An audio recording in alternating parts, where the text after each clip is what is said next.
This channel does not promote any violent, harmful, or illegal activities. All content provided by this channel is meant for an educational purpose only. দেখুন, দিল্লিতে নীতি আয়োগের বৈঠক সব বিরোধী দল মিলে বয়কট করেছিল।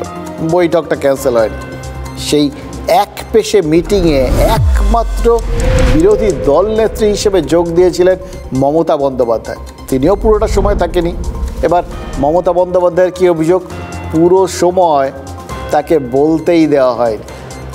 নীতি আয়োগের পাল্টা দাবি কি? মমতা বন্দ্যোপাধ্যায়ের মাইক বন্ধ করা হয়নি, বেলও বাজানো হয়নি। ওই কাউন্টডাউন টাইমারের সময় ফুরিয়ে যাওয়ায় সভাপতি রাজনাথ সিং শুধু টেবিলে হালকা চাপড় মেরেছিলেন। মমতা বন্দ্যোপাধ্যায় তখনই বলা বন্ধ করেন এবং তারপর বেরিয়ে যান। মমতা বন্দ্যোপাধ্যায় যে বিভ্রান্তিকর কথা বলছেন সেটাও অভিযোগ করেছে বিজেপি। আজ বিধানসভায় প্রশ্নোত্তর পর্ব বাকি রেখে এ নিয়ে আলোচনার আয়োজন করা হয়। জানেন তো, স্পিকার বিমান বন্দ্যোপাধ্যায় অনুমতি দিয়েছিলেন। বিজেপির শঙ্কর ঘোষ বলেছিলেন মুখ্যমন্ত্রী সত্যের অপলাপ করছেন। সেটা সঙ্গে সঙ্গেই ধারা বিবরণীর থেকে বাদ দেন স্পিকার। আর তারপরেই বিজেপির বিধায়করা সভাকক্ষ ত্যাগ করেন। তাহলে বিধানসভার ধারা বিবরণীতে কী ছাপা রইল? মুখ্যমন্ত্রীকে নীতি আয়োগে বলতে দেওয়া হয়। টাকা না পাওয়ার জন্য তিনি বলবেন না, তার মাইক্রোফোন বন্ধ করে দেওয়া হবে। তিনি প্রতিবাদ করে বেরিয়ে এসছেন। বিরোধী বিজেপি কি বলছে? না, উনি তো পরিকল্পনা করে গিয়েছিলেন। আচ্ছা বলুন তো, এদের আমি কি বলবো? আসলে ব্যাপারটা কি জানেন? মুখ্যমন্ত্রী মমতা বন্দ্যোপাধ্যায় নীতি আয়োগে গেছেন, প্রতিবাদ করে বেরিয়ে এসছেন। তিনি কেন্দ্রবিন্দু ভারতবর্ষের এই মুহূর্তে, সব উড়ে চলে গেছে। এইটা বিজেপি এবং বিজেপির সাগরেদরা সহ্য করতে পারছে না। অনারেবল স্পিকার স্যারের অনুমতি নিয়ে আমি একটা স্পেশাল মেনশন আজকে প্লেস করেছিলাম। বিজেপির দুজন পার্টিসিপেট করেছেন। দেখুন, গোটা গল্পটা এবার আপনাদের একটু খুলে বলি, একটু বুঝিয়ে বলি। এই যে ধরুন, মানস ভূঁইয়া যে জায়গাটা বললেন, এটা কিন্তু কোনো বিক্ষিপ্ত বিষয় না। এইটাই এই মুহূর্তে তৃণমূলের থিম সং। পল রবসনের সেই বিশ্ববিখ্যাত গান আছে না, যার বঙ্গানুবাদ হচ্ছে ওরা আমাদের গান গাইতে দেয় না। এ ঠিক সেই রকম। মোদ্দা কথা হচ্ছে ওরা আমাদের কথা বলতে দেয় না। এটাকেই তৃণমূল আপাতত তাদের থিম সং বানিয়ে নিচ্ছে। এবার প্রশ্ন হচ্ছে কেন বানালো? এইটার জায়গাটা না খুব মজার, জানেন তো। এই যে বিধানসভাতে আলোচনা হলো, বিধানসভাতে বারবার করে বলা হলো যে নীতি আয়োগে বক্তব্য রাখতে গেছিলেন মুখ্যমন্ত্রী, তাকে কোথাও গিয়ে বক্তব্য রাখতে দেওয়া হয়নি। এটা কিন্তু নথিভুক্ত হলো বিধানসভায়। আর যেখানে শঙ্কর ঘোষ প্রশ্ন তুললেন যে উনি সত্য বলছেন না, কোথাও গিয়ে একটা মিথ্যা ইঙ্গিত রয়েছে, মোদ্দা কথা মিথ্যাচারের অভিযোগ তুললেন, সেটা বাদ গেল। অন্যদিকে কোথাও গিয়ে যখন এর নীতি আয়োগের তরফ থেকে বক্তব্য রাখা হয়েছে, সেখানে কিন্তু বলা হয়েছে কেউ বাধা দেয়নি, বক্তব্য রাখতে দেওয়া হয়েছে। এই যে এই জটিলতাগুলো এবং এই যে বলার পার্থক্য এবং সেটা যে বিধানসভায় গিয়ে নথিভুক্ত হওয়া এবং তৃণমূলের প্রত্যেকে, মানে মানস ভূঁইয়ার বক্তব্য আপনাদের শোনালাম, এটা সবাই মিলে এখন বলছেন। শুরু করেছিলেন কে? খেয়াল করে দেখুন, মমতা বন্দ্যোপাধ্যায়। অর্থাৎ মমতা বন্দ্যোপাধ্যায় যে বক্তব্যটা ধরটায় দিয়ে দিয়েছিলেন পল রবসনের সেই গানটার মতো, সেইটাই সবাই মিলে ধরে এগিয়ে নিয়ে চলছেন। এটা অত্যন্ত একটা সুপরিকল্পিত এবং সুসংগঠিত একটা বক্তব্য পেশ। এটা রাজনৈতিক দলগুলো করে থাকে। রাজনৈতিক দলগুলো কখন করে?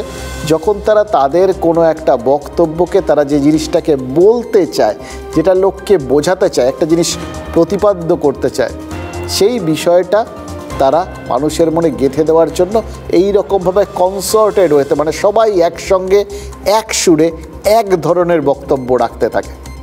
আর এই জায়গাতেই হচ্ছে মজাটা।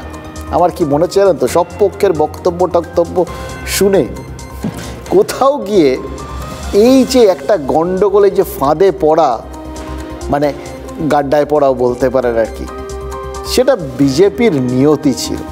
এক্ষেত্রে তাদের কিছু করার ছিল না।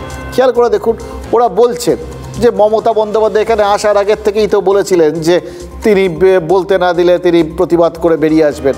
ঠিকই তো, মমতা বন্দ্যোপাধ্যায় এটা বলেই গেছিলেন, মমতা বন্দ্যোপাধ্যায় এটাই করেছেন। এবার এটা যাতে করতে না পারেন তার জন্য কিন্তু বিজেপির তরফে চেষ্টার কোনো ত্রুটি ছিল না। যখন মমতা বন্দ্যোপাধ্যায় ওই আলফাবেটিক্যালি সবার শেষে তার বক্তব্য রাখতে দেওয়ার কথা, সেখান থেকে মমতা বন্দ্যোপাধ্যায়ের ফ্লাইট আছে, তিনি তাড়াতাড়ি চলে আসবেন, সেই জন্য তাকে তিনি যখন অনুরোধ করেছিলেন তার অনুরোধ মেনে তাকে 7 নম্বরে বলতে দেওয়া হয়েছিল। কারণ কি, কোথাও গিয়ে যেন কোনো বিতর্কটা দানা না বাঁধতে পারে, তাই না? কিন্তু মুশকিল হচ্ছে যদি কপালের এই তো কি ঠকঠকাই এক পাবে কি, এই সেই রকম ব্যাপার। তাদের এমন একটা পরিস্থিতি থাকে না যখন আপনি ওই ফাঁদে পড়াটা কিচ্ছুতে এড়াতে পারবেন না। আমাদের এই চারপাশে এই মুহূর্তে এখন তো সাইবারের যুগ, চারপাশে বিভিন্ন রকম সাইবার ক্রাইম হন। এবার আপনি যতই সতর্ক হন নিশ্চিন্তে থাকতে পারেন যে আপনি কোনো জায়গায় ওই যদি সত্যি কেউ টার্গেট করে, আপনি সাইবার ক্রাইমের থেকে আপনার কোনো নিস্তার নেই, ফাঁদ পাতা গোটা বিশ্বে। এবার বিজেপির ক্ষেত্রেও তারা চেষ্টা করেছিল, তারা তাদের মতো করে কোথাও প্রিকশনস নিয়েছিল, প্রতিষেধক রেডি করে রেখেছিল।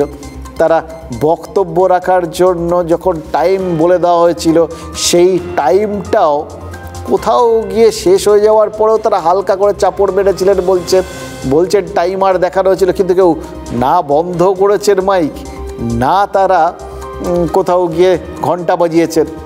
অর্থাৎ তাদের দিক থেকে তাদের প্রভূত রকম চেষ্টা ছিল যে এটাতে তারা কোনোভাবে নিজেরা পেঁচে পড়বে না। কিন্তু মুশকিল হচ্ছে তৃণমূলও যেন মনে হচ্ছিল একটা গর্ত খুঁড়েই রেখেছিল, সেখানেই ফেলবে তাদের ঠিক করেছে, সেখানেই ফেলেছে। এই গোটা বিষয়টার মধ্যে না একটা মানে নিজেদের বক্তব্যটা তুলে ধরার একটা এবং নিজেদের মতো করে পরিস্থিতিটাকে তৈরি করে নেওয়ার, মানে প্রতিকূল পরিস্থিতিকেও অনুকূলে নিয়ে আসার একটা যে মানে পারদর্শিতা, সেইটা তৃণমূল দেখিয়েছে।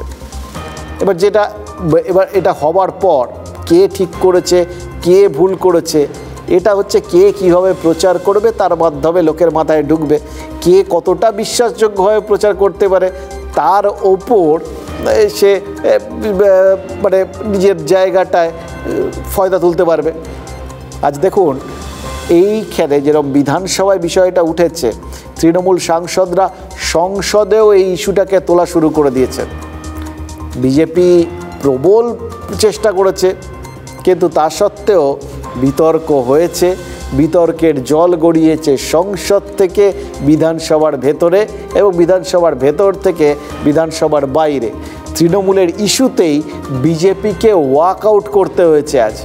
এটা একটা বিষয় খেয়াল রাখতে হবে, যেটা আমি বলেছিলাম যে মমতা বন্দ্যোপাধ্যায় তিনি যে বক্তব্যগুলো তুলে ধরার চেষ্টা করেছেন, যেটা তিনি নিজেকে প্রতিবাদী, দেশের মধ্যে মূল প্রতিবাদী মুখ হিসেবে তুলে ধরার চেষ্টা করেছেন, এবং তার সঙ্গে সঙ্গে তার যে বক্তব্যগুলো তিনি সেইগুলো প্রত্যেকটা শেষ করবেন বলতে সেগুলোও হয়েছে, কিন্তু নিজের জায়গায় কোনো খামতি তিনি রাখতে দেননি। তিনি যতক্ষণ বলতে চেয়েছিলেন ততক্ষণের মধ্যে, মানে যতক্ষণ অ্যালাউ করেছেন তাকে ততক্ষণই বলেছেন, তার মধ্যেই নিজের বক্তব্যগুলো রেখে দিয়েছেন। তারপরেও তিনি বাড়তি বলতে চেয়েছিলেন, তিনি জানতেন 5 থেকে 7 মিনিট সবার জন্য নির্ধারিত, কিন্তু তারপরেও কেন 30 মিনিট তাকে বলতে দেওয়া হলো না, সেই অভিযোগটা তুললেন। এইখানটাতেই কিন্তু গোটা বিষয়টার মধ্যে মানে অনেকেই খুঁজে বেড়াচ্ছেন, তো এটা হচ্ছে সেই পয়েন্টটা। যাবতীয় বিরোধীর বক্তব্য ওখানে বলতে চেয়েছিলেন মমতা বন্দ্যোপাধ্যায়, সমস্ত বিরোধীর হয়ে তিনি কথা বলতে চেয়েছিলেন। অর্থাৎ দেশের এক এবং একমাত্র বিরোধী নেত্রী হচ্ছেন মমতা বন্দ্যোপাধ্যায়, গোটা দেশে বিরোধীদের একমাত্র প্রতিনিধি হচ্ছেন তিনি। এটা কিন্তু জাতীয় স্তরে একদম ছুড়ে দিয়ে এলেন তিনি, সংসদীয় রাজনীতিতে তুলে ধরতে পারলেন, এবং যা রাজনীতির ভর কেন্দ্র আর কি দিল্লিতে বসে, সেইখানে এই প্রশ্নগুলো ছুড়ে দেওয়ার সঙ্গে সঙ্গে, এই বক্তব্যগুলো ছুড়ে দেওয়ার সঙ্গে সঙ্গে সেগুলো সংসদে নথিভুক্ত করার চেষ্টা হলো।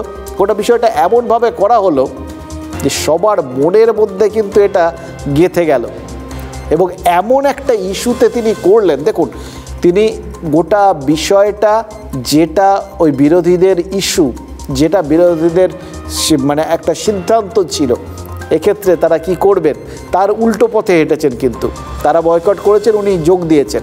যোগ দিয়েও তিনি এমন জায়গায় গোটা ব্যাপারটাকে নিয়ে গেলেন যেটা চাইলেও কংগ্রেস বা অন্যান্যরা যারা বয়কট করেছিলেন কোনো জায়গায় তাকে সমালোচনা করতে পারলো না। তিনি জোট বিরোধী কাজ করেছেন এটা বলতে পারলো না। কোনোভাবে তৃণমূলকে জোট বিরোধী বলার অবকাশই পেল না ইন্ডিয়া জোটের বাকি সদস্যরা। উল্টে সবাইকেই এখন এটাকে সমর্থন করতে হচ্ছে, কারণ সমর্থন না করলে সবাই বলবে তাদের হয়ে যিনি কথা বলতে গেছিলেন, গিয়ে যাকে সবাই টার্গেট করেছে উনি কোথাও গিয়ে হেনস্থা হয়েছেন। আর এরা এত স্বার্থপর যে এরা এই ব্যাপারটা ওনার পাশে দাঁড়াচ্ছে না। এর থেকে পরিপক্ক রাজনৈতিক চাল আর কিচ্ছু হতে পারে না, জানেন তো। এই যে অসংসদীয়ভাবে স্পিকার সাহেব যেভাবে চালাচ্ছেন এর সাথে আমরা সহমত নই, ফলে আমরা এই ওয়াকআউট করেছি। আমি মনে করি এর থেকে অনেক কঠিন ভাষা ব্যবহার করা উচিত, যে এই ধরনের রাজনৈতিক দ্বিচারিতা আমরা অন্তত এর আগে কখনো দেখিনি। যে সুমনবাবুকে নিয়ে এত বিতর্ক, সেই সুমনবাবুকে বিজেপির নামের সাথে যুক্ত করে আমাদের সময় না, তৃণমূল কংগ্রেসের সময় থেকে সময় অ্যালটেড হয়েছে, অথচ নাম দিয়েছে ভারতীয় জনতা পার্টি। লজ্জা হয় যে এই সদনের মধ্যে দাঁড়িয়ে আমাদের উপস্থিত থাকে।